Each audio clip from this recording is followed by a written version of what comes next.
আগের জঙ্গল থেকে এই জঙ্গলে এসে ভালোই করেছি, না হলে আমার এই 3টি ফুটফুটে ছানার জন্মই হতো না। আগের বার যতবারই ডিম হয়েছে ততবারই হয় বেটা শিয়াল না হয় বাঘ আমার ডিমগুলো খেয়ে ফেলেছিল। শেষমেশ আমি এই 3টি ফুটফুটে ছানার জন্ম দিতে পারলাম। এখন আমার যেভাবেই হোক এই 3টি ছানাকে বড় করতে হবে, না হলে পৃথিবী থেকে গডজিলা বিলুপ্ত হয়ে যাবে। গডজিলা এসব কথা বলছিল কারণ গডজিলার বংশ নির্বংশ হয়ে যাচ্ছে। বন জঙ্গলে এখন তেমন আর গডজিলা দেখাই যায় না, তাই এই গডজিলা চাচ্ছে তার বংশ এই পৃথিবীতে রেখে যেতে। তাই এই গডজিলা এই জঙ্গল থেকে ওই জঙ্গল ছোটাছুটি করছে তার বংশ রেখে যাওয়ার জন্য। যাই যাই, এখন ওদের খাবারের ব্যবস্থা করি। ক্ষুধার জ্বালায় বাচ্চারা কেমন চেঁচামেচি শুরু করে দিয়েছে। এই বলে গডজিলা চলে যায় খাবারের খোঁজে। অন্যদিকে এই জঙ্গলেও ছিল একটি শিয়াল দম্পতি। গিন্নি, বেলা তো অনেক হলো, এবার তো আমাদের খাবার খুঁজতে বনে বেরিয়ে পড়তে হবে। হ্যাঁ হ্যাঁ, জঙ্গলে যেভাবে খাবারের সংকট দেখা দিয়েছে, এই জঙ্গলে কোনো খাবার খুঁজে পাওয়া যায় না। তা তো ঠিকই বলেছ গিন্নি, চলো আমরা বাঘ মামার গুহায় যাই। বাঘ মামা সব সময় তার গুহায় অনেক খাবার মজুত করে রাখে এবং সব সময় শিকার করতে থাকে। হ্যাঁ হ্যাঁ, তুমি ঠিক বলেছো, চলো আমরা বাঘের গুহায় যাই।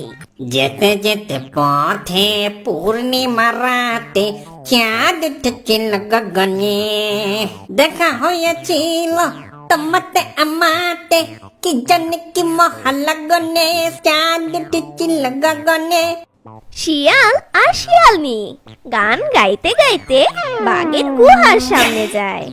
আর বাঘের গুহার সামনে গিয়ে শিয়াল বলে, গিন্নি, তুমি যে একটু দেখো তো বাঘ মামা কি করছে।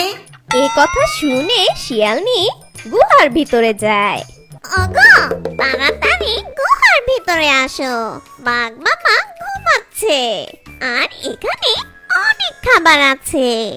এরপর শিয়াল সেখানে চলে যায় আর এতগুলো খাবার দেখে শিয়ালের চোখ ছানা বড় হয়ে যায়। শিয়ালিনী তখন বলে, দেখেছো বাঘ মামা কত খাবার মজুদ রেখেছে? তাই তো দেখতে পাচ্ছি, এখন কথা না বাড়িয়ে তাড়াতাড়ি চলো। বাঘ মামা ঘুম থেকে ওঠার আগে এখান থেকে দুটো বড় সড়ো শিকার নিয়ে আমরা কেটে পড়ি। এরপর শিয়াল আর শিয়ালনি সেখান থেকে বড়সড় দুটি খাবার নিয়ে চললো তাদের গুহার দিকে। আর অন্যদিকে গডজিলা শিকার ধরে খাচ্ছিল। খাওয়া শেষে গডজিলা বলে, অনেক তো শিকার ধরে খেলাম, কিন্তু আমার ছানাদের জন্য আমি ভালো কোনো শিকারই খুঁজে পেলাম না।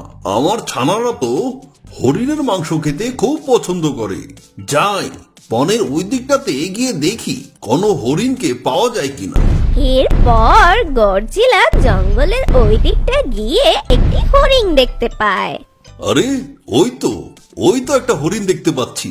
ওই হরিণটাকে আমি শিকার করি আমার ছানাদের জন্য নিয়ে যাব। এরপর গডজিলা হরিণটাকে শিকার করে তার বাচ্চাদের জন্য নিয়ে যায়।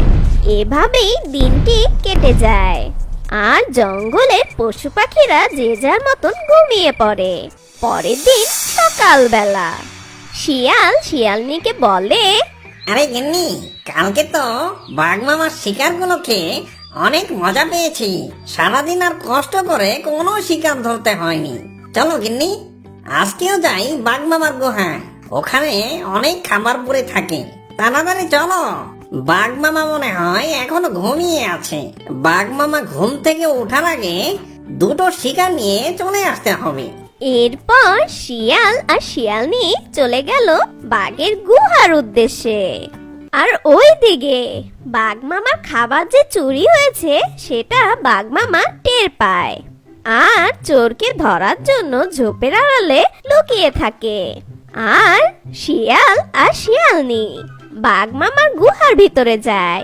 গুহার ভিতরে গিয়ে শিয়াল বলে, গিন্নি, দেখেছো বাঘ মামা তো আজকে গুহাতেই নেই। আমি বলে কি তাড়াতাড়ি দুটো শিকার নিয়ে এখান থেকে এখনই ছটকে পড়ি। যখন শিয়াল আর শিয়ালনি কথা বলছিল ঠিক তখন বাঘ মামা সামনে চলে আসে আর বলে, ও তোরাই কালকে আমার শিকার চুরি করেছিলি, আজও এসেছিস আমার শিকার চুরি করতে? দাঁড়া, তোদের আমি এখনই দেখাচ্ছি মজা। এই বলে বাঘ মামা শিয়াল আর শিয়ালনিকে ধাওয়া করলো। দৌড়াতে দৌড়াতে শিয়াল আর শিয়ালনি চলে যায় গভীর জঙ্গলে।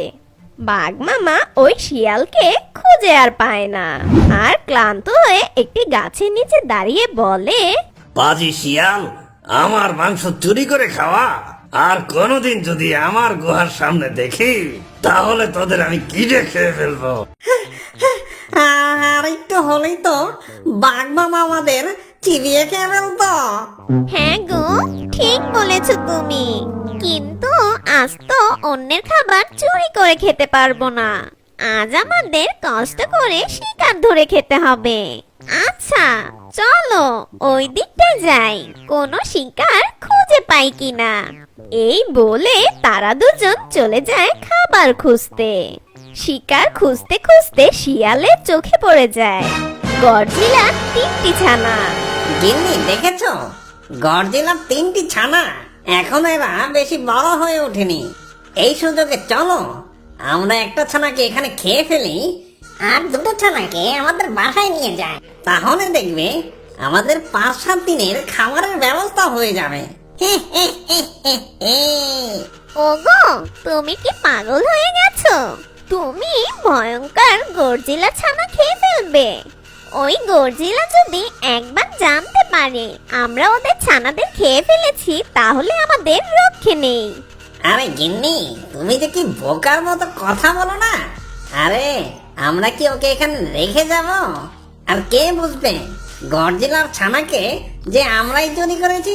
তাই তাড়াতাড়ি চলো, একটা ছানাকে আমরা এখানে খেয়ে ফেলি, আর দুটো ছানাকে আমাদের সাথে করে নিয়ে যায়। এরপর পাজি শিয়ালগুলো একটি ছানাকে সেখানে খেয়ে ফেলে, আর 2টি ছানাকে নিয়ে গুহায় চলে যায়। এর কিছুক্ষণ পর গর্জিলা তার গুহায় চলে আসে, আর গুহায় এসে দেখে তার ছানারা নেই। তখন গর্জিলা বলে, আরে আরে কি, আমার ছানাগুলো কোথায় গেল? আর এখানে দেখছি রক্ত পড়ে আছে, তার মানে কি আমার ছানাগুলোকে কোনো প্রাণী খেয়ে নিয়েছে? আমি কাউকে ছাড়বো না, কাউকে না, আমি সব কটাকে মেরে ফেলবো। আমি আজ এই বনটাকে ধ্বংস করে ফেলবো। এই বলে গর্জিলা অনেক গর্জন করে, আর তার মুখ দিয়ে আগুন ছুড়ে, আর জঙ্গলের দিকে গিয়ে মুখ দিয়ে আগুন দিয়ে পুড়ে ফেলতো। অন্যদিকে শিয়ালরা জানতে পারে গর্জিলা জঙ্গলের মধ্যে তাণ্ডব চালাচ্ছে। গর্জিলা তার বাচ্চাদের না পেয়ে পুরো জঙ্গলে আগুন লাগিয়ে দিচ্ছে। এরকম ঘটনা শুনে শিয়ালরা ভীষণ ভয় পেয়ে যায়। তখন শিয়ালনি শিয়ালকে বলে, আমি তোমাকে আগেই বলেছিলাম এই ভয়ানক গর্জিলার ছানাকে খাওয়ার দরকার নেই, কিন্তু তুমি আমার একটা কথাও শুনোনি। এখন দেখো এর পরিণাম কত ভয়ানক হয়েছে। এই শুনে শিয়াল বলে, আরে গিন্নি, আমি তো বুঝতে পারিনি যে গডজিলাটা এত রেগে যাবে আর এমন কাণ্ড করে বসবে। এখন তো দেখি পুরো জঙ্গলটাকে জ্বালিয়ে ফেলছে, একটু পরে তো আমাদেরও জ্বালিয়ে ফেলবে। এখন বলো তো দেখি গিন্নি, কি করা যায়? এখন আমরা একটা কাজ করতে পারি। গডজিলার 3টি ছানা থেকে একটি ছানা খেয়েছি, আরো তো 2টো ছানা আছে। চলো আমরা এই 2টো গডজিলা ছানাকে গডজিলার কাছে গিয়ে দিয়ে আসি, তাহলে দেখবে গডজিলার রাগ অনেকটা কমে যাবে। এই শুনে শিয়াল বলে, আরে গিন্নি, তুমি কি পাগল হয়েছো নাকি? গডজিলা যখন বলবে তার 3টি ছানা থেকে আরেকটা ছানা আমরা কি করেছি, তখন আমরা কি বলবো? আমার মাথায় একটা ফাটাফাটি বুদ্ধি এসেছে, বুঝলা? চলো আমরা ওই কাজটাই করি, তাহলে হয়তো আমরা বেঁচে যাব। তুমি আবার কি বুদ্ধি পেলে? আমরা এই 2টি ছানাকে এখন ওই বাঘ মামার গুহার সামনে রেখে আসি। যখন গডজিলা জঙ্গল পোড়াতে পোড়াতে বাঘ মামার গুহায় যাবে, তখন গডজিলা বাঘ মামার গুহা থেকে ওই 2টো বাচ্চাকে দেখে বুঝতে পারবে যে আরেকটা বাচ্চা ওই বাঘ মামাই খেয়েছে। তখন গডজিলা রেগে মেগে ওই বাঘ মামাকেই খেয়ে ফেলবে, আর আমরা এই ভয়ঙ্কর গডজিলার হাত থেকে বেঁচে যাব। যেমন ভাবা তেমনি কাজ। দুই পাজি শিয়াল বাঘমামার বাসার সামনে গিয়ে ওই গর্জিলা ছানাদের রেখে দেয়। তারা দুজন ঝোপের আড়ালে গিয়ে লুকিয়ে পড়ে। আর একটু পর গর্জিলা চলে আসে বাঘমামার গুহার সামনে।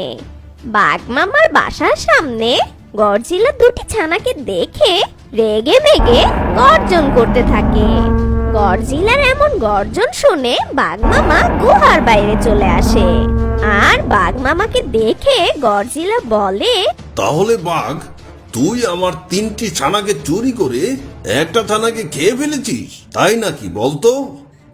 তুমি কি বলছো গডজিলা? আমি তোমার ছানাকে কেন খেতে যাব?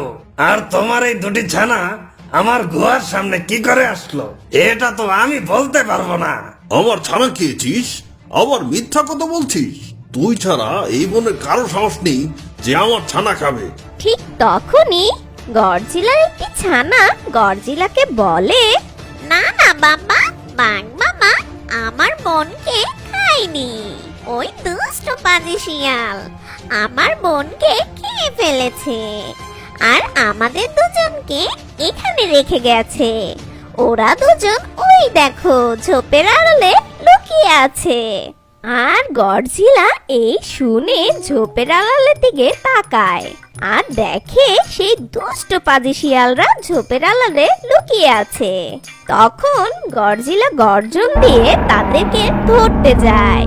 ঠিক তখনই শিয়াল দুটো দৌড়াতে লাগে, আর গডজিলাও তাদের পিছনে দৌড়াতে লাগে। কিছু দূর শিয়ালকে ধাওয়া করে গডজিলা শিয়ালের লেজের উপর এক কামড় দেয়। শিয়াল তার প্রাণ নিয়ে বেঁচে গেলেও তার লেজটা ওখানেই কাটা যায়। ছোট্ট বন্ধুরা, বলো তো সবচেয়ে বড় জঙ্গলের নাম কি? কমেন্ট করো আর আমাদের সাথে থাকো।